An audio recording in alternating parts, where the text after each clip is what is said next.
So this podcast is a presentation of a paper that I gave at AERA in Toronto a few weeks ago. So the RTPE, so Research on Teaching and Physical Education lecture on 20 years of research in this topic is what this paper is. It's going to be short. I'm limited to 12 minutes when I give this presentation. If you want to see the presentation, just shoot me an email and I'll email it over to you. And we just wanted to kind of give a little bit more access to research that is just being completed and just being available to the general population. So here we go with another episode of Playing with Research in Health and Physical Education. All right, so our presentation today is on the research on teaching in physical education over the last 2 decades. And I'd like to acknowledge the work of Dillon Landi, Steve Silverman, and Dario Novak that's worked on this project. So in order to understand the health and viability of a field, it's important to occasionally look back and reflect on and systematically analyze the work that's been done in the field. With this, we can examine trends, map out what we know, and consider ways to advance the field. If we look at a systematic analysis, it's a little bit different than a literature review.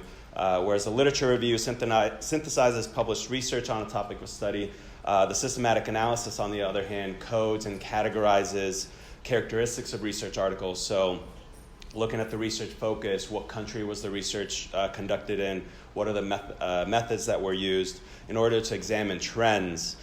Research on PE pedagogy is broken down into 3 topics. So curriculum, P, so teacher education, and then research on teaching and physical education, which is what we focus on here.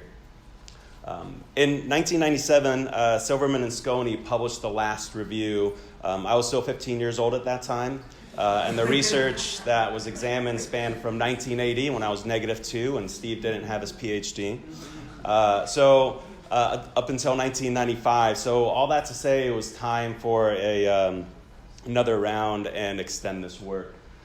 So this figure explains a lot of what we did in this project. We began with an initial search of 3 databases from 95 June, where the last paper ended off. I went to 2015. We identified almost 19,000 abstracts and then got to work. We had several reliability checks along the way. After initial review and a second review, we were left with 1,133 articles. We then developed a coding list, as the one from 1997 was outdated, and then we practiced coding until we got to an inter-observer agreement of 0.85, and we kept that consistent throughout. Then we split the articles evenly between Steve, myself, and Dillon, and then we coded an additional 60 randomly selected articles to maintain that observer reliability. And at the end, we were left with 1,023 articles that entered the analysis. Now, the searches we conducted were exhaustive, both literally and figuratively. We put in over 680 hours, which equals to a person working 17 weeks, 40 hours a week without a break. And I was noted today that I did not include the analysis in this stage, which took a week of Steve's life up over the summer. So this is the coding list, so you can see what we coded, but I don't actually have time to stay on this slide for a long time. So Dillon's passing out just a few copies, so if you want to look through and look back at how we categorized it. There's a massive amount of data from this project that we're left with. We can't highlight this in the paper alone. We can't highlight it in the 10 to 12 minute presentation here as well, but so bear with us.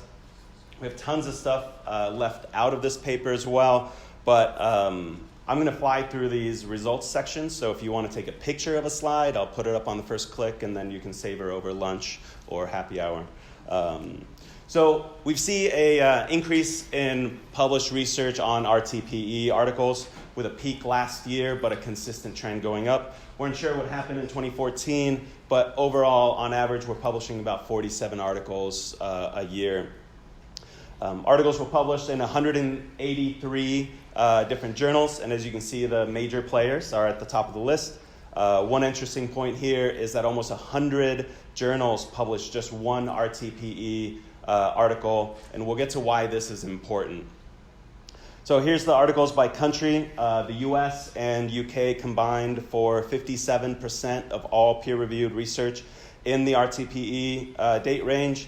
I listed the top countries here and added China as they've been publishing more recently and might go up in one of the future reviews. And I found a use for those flag emojis on PowerPoint. So a majority of the papers were quantitative, followed by qualitative, and then mixed methods. You can see the numbers there. Mixed methods has a huge increase from 1997 article. There were 56 case studies, 18 that were action research. But overwhelmingly, we found effectiveness as the focus of papers, with most having a descriptive or a correlational process product design. We had 149 papers focused on equity issues, with 62 of those on disability, 60 more on gender. All other categories like sexual orientation, race, were represented in less than 10 papers each over the last 21 years. 63 papers focused on developing instrument or making a validity or reliability study. So you can see the specific focus of the papers vary from 314 having some focus on student perceptions, but what we also saw was a huge amount of studies with multiple foci. The top categories here were teacher perceptions, teacher process, which is what the teacher's doing, motor skill, physical activity, motivation, and student process. The most frequent data collection techniques were instances where the participant completed a questionnaire or instrument, followed by interviews, systematic observation, qualitative observations, and then a test. So a participant performed a skill or fitness test. So you can see the qualitative on the left, the quantitative on the right for focus. And there are way more variables on the quantitative, so they don't even fit on the screen. They're a bit different than what each looked at. If we look at qualitative, we had teacher perception and student perception as the top two. For quantitative, you see student perception at the top, then student motivation is second, and both had teacher process as the third most researched area. We look at data analysis. This shows the type of analyses that were conducted. So descriptive stats were used very often, but we also had 322 articles that used multivariate stats. Coding was the highest qualitative technique used, followed by thematic analysis. So the interesting part about this is what you can't see. Interestingly, the authors of 91 quantitative papers, 61 qualitative papers, and 25 mixed methods papers did not address reliability or validity or trustworthiness and credibility in their research. That accounts for 17% of all the research papers coded. So we move on to the discussion section here. We see a huge growth in this field. For example, in 1997, when Silverman and Sconey published their work, they had 179 articles in their 14-year span, compared to the 1,023 that we had between 95 and 2015. And although quantitative stats still had the majority of published research at 64% of all published articles, qualitative research had a huge boost. It went from 9% to 25% in this review. And when you add in mixed methods, that only had one article in that last review and now accounts for 11% of all the work that's been done. We have a combined 35% of all articles on RTPE are using some sort of qualitative methods. Most of the RTPE work was done in Western countries, but that's a limitation of our research because we only looked at English language articles. So we do acknowledge that there's a vast amount of research that we are missing in this review. So when we look at this, almost 57% of all studies used questionnaires and surveys as their main data collection technique. One strength of survey research is the ability to aggregate a ton of data across multiple participants. Good for collecting lots of data over a short period of time as opposed to going in and observing and interviewing all the participants. Another interesting point is that in-service teachers, pre-service teachers, student teachers, and researchers were participants in 64% of the research studies. Now, what do they all have in common? They're all adults. So that means we don't have to get consent from parents and assent from students, we can go right into collecting data. So lastly, we like to work in groups. So less than 15% were single author publications, and over 52% were in groups of 3 or more.